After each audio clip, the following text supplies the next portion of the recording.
Cuando un amigo de la vereda Guaquira, de este municipio, me obsequió este radio, decía que se los habían distribuido en la década de los años 60, 50, 60 del siglo pasado, con el ánimo de que sintonizaran la radio sutatensa y escucharan los programas de acción cultural popular sobre alfabetización, liderazgo y orientación campesina en general.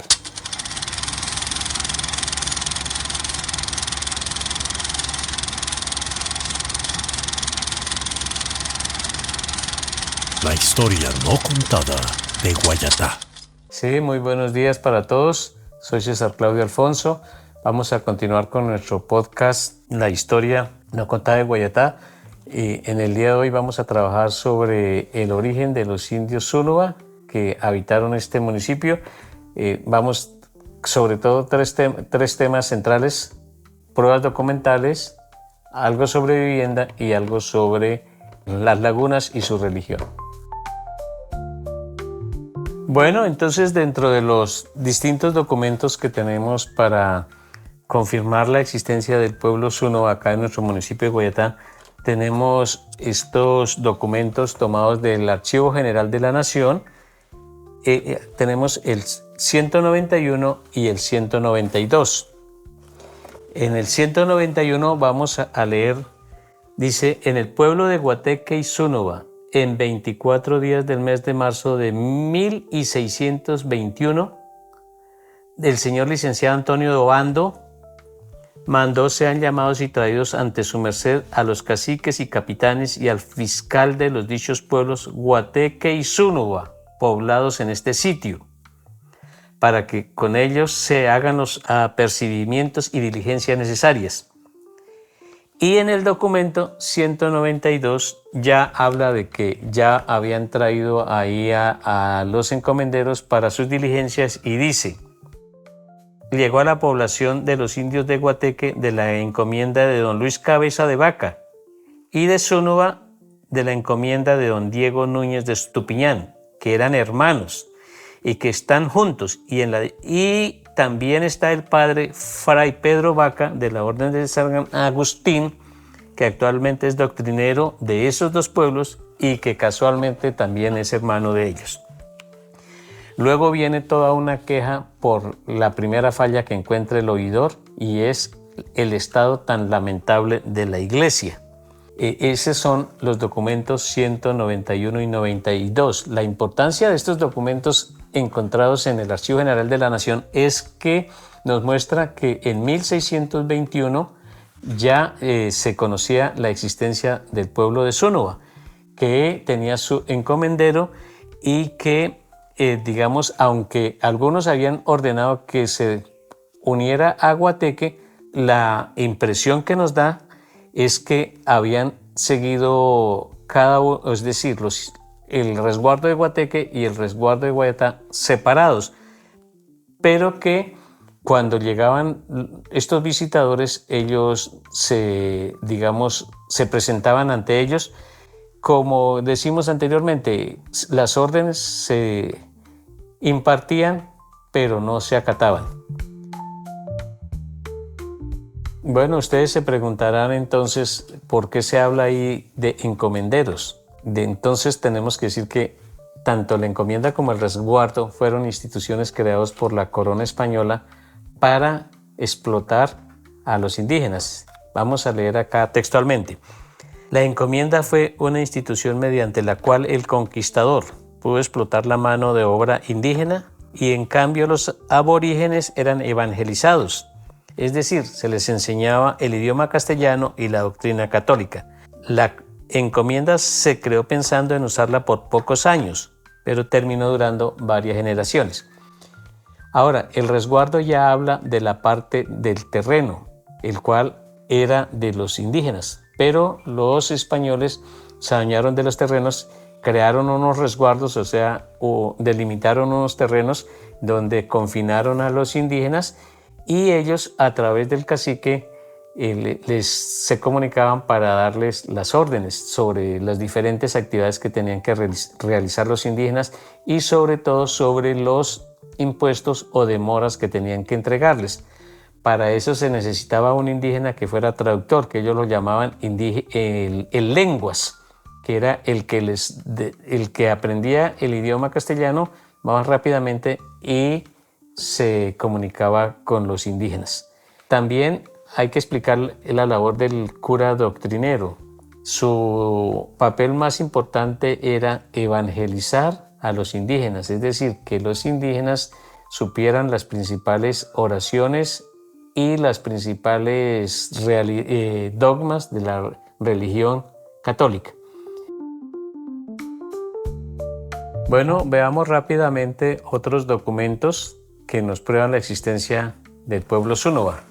Tenemos acá varios documentos tomados del Archivo General de la Nación sobre pleitos. Era muy común en esa época los pleitos por estancias. La palabra estancia quiere decir haciendas grandes que los descendientes de los conquistadores pedían como retribución por sus servicios, por ser familiar de conquistadores, para explotarlos en su beneficio. Entre esos tenemos un pleito que duró más de 100 años, que es el de en 1688, don Diego de Cerón solicitaba le fueran entregadas las estancias de su abuelo Juan Velasco, para lo cual el corregidor de Tenza cita a los antiguos caciques y otros testigos para que declaren si conocían al tal señor Velasco y si él era poseedor de dichas estancias en Zúñiga. En 1690 se hicieron las diligencias. Este pleito, vuelvo a decir, duró más de 100 años. ¿Por qué me llama mucho la atención? Primero, porque dentro de los argumentos de ida y vuelta se presentó este mapa, que es muy esquemático y que, bueno, algunos dirán, esto no es mapa, pero entonces acá observamos primero que dice que en el punto central del mapa está el asiento de la iglesia vieja de Zúñiga, de la iglesia vieja del pueblo de Zúñiga, que por este costado está como límite Manta, por este otro está la vereda Escaleras, por acá está el río, que consideramos que se refieren a la quebrada que hoy llamamos del Tencua, y por acá, por este costado, está, dice, el río de Juan Tafur, sería el límite de estas estancias de los pleitos. Y este río Juan Tafur era el que los indígenas llamaban el río Grande. Y Juan Tafur fue el español que recorrió por primera vez el río que hoy llamamos Zúñiga. Queda un recuerdo en Machetá, con una quebrada que se llama Guantafur. Hay otra pista bonita en este pleito, y es que acá dice que se empezó a medir desde la quebrada de Guayata río arriba. Acuérdense que es importante notar que hacia 1688 ya los indígenas y los vecinos conocían la quebrada que tiene el nombre de Guayata, que es el precursor del nombre nuestro Guayata. Ahora, continuando con las pruebas documentales, vemos este mapa, el cual en la parte superior sitúa a Zúñiga. Aunque es un mapa hecho a ojo, lo importante es esa referencia para la época. Observemos ahora quiénes hicieron este mapa. Entonces dice que el mapa fue hecho por el famoso cacique de Turmequé, Diego de Torres y Moyachoque, en 1586, a ojímetro, como dijimos. Pero lo que se quiere resaltar es que en el imaginario colectivo de esa época ya era conocido el pueblo de indios de Zúñiga. Este señor, Diego de Torres, era hijo de un encomendero y de una princesa india, hija de un cacique. Este señor fue educado como un blanco, o sea, por su padre ser encomendero. Viajó a España a llevar memoriales al rey contando los agravios hechos contra él porque no le querían entregar las herencias y los agravios contra los indios. Allá el rey le dio trabajo en su pesebrera, allá se casó, tuvo una vida muy aventurera porque fue 2 veces a España, volvió, luchó con sus vecinos, con los encomenderos y luego murió en España. Y lo interesante es que sobre él se han escrito varios libros y hasta se filmó una película. Para las personas que estén interesadas en estos temas de historia de nuestro municipio de Guayatá, pueden visitar nuestro link que aparece en la descripción, y además habrá más profundización de temas sobre prehistoria en un libro próximamente que va a salir a la venta. También hubo otros documentos, por ejemplo, los cronistas, que eran unos señores que acompañaban a los conquistadores, escribían sus aventuras, la forma que trataban a los indios, el oro que encontraban, todos los sufrimientos también que tuvieron. Ellos escribían todos esos, como Juan de Castellanos. Pues bien, Juan de Castellanos nombra a Zúñiga en sus famosas elegías. De otra parte, historiadores actuales, como este profesor de la Universidad de los Andes, Carlos Henrik Langevac, en este libro, Los Muiscas, la historia milenaria de un pueblo chibcha, nombra al pueblo de Zúñiga. En este otro libro de ese mismo autor, Carl Henry Langevac, que es Los Muiscas siglo XVI, sus mercados y su poblamiento, nombra en unas 10 a 15 veces el pueblo de Zúñiga. Otro historiador o arqueólogo, Roberto Lleras Pérez, en su libro Arqueología del Alto Valle de Tenza, también nombra a Zúñiga, y acá precisamente tenemos un cuadro sobre las diferentes dependencias donde él sitúa a Zúñiga como dependiente de Turmequé y a su vez Turmequé dependiente de Tuna. Bien, reanudando nuestro recorrido por la historia de los indios zúñigas de nuestro municipio de Guayatá, vamos a hablar sobre la vivienda, cómo era la vivienda de los indios zúñiga. Entonces, observen esta imagen de una aldea de los indios Kogi, hoy en día, con la situación de que es muy parecida a la vivienda de los indios zúñiga hace 500 años. Observen esta otra. Ustedes dirán, pero ¿qué tienen que ver una cosa con la otra? La idea es que estos indios Kogi viven hoy en unas condiciones y de una manera muy parecida a como vivieron los indios zúñiga hace unos 500 años.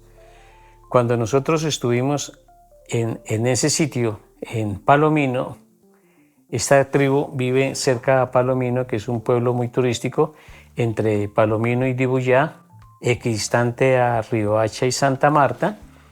Uno se le hace, digamos, difícil creer que hoy en día haya comunidades que viven así. Su vivienda es en todo sentido parecida a la de los zúñiga. La casa es redonda, de bareque, como podemos ver en esta otra. Acá se observa el bareque y se observa el techo de paja. También en la parte central tiene una columna que es la que sostiene toda la vivienda y es hecha casi siempre de esa columna de una madera de Guayacán. Guayacán era la madera sagrada de los indígenas. Hoy en día, cuando nosotros tratamos de situar a la aldea de los zúñiga en Guayatá, podemos hablar de que había un núcleo central o como dijéramos el pueblo principal que quedaba aquí en Guayatá en las veredas de Zúñiga y Los Caliches, y tenían unas pequeñas aldeas dispersas. Por eso se habla de una aldea zúñiga muy pequeñita en Ciavita, en Fonsaque y en Xochaquira.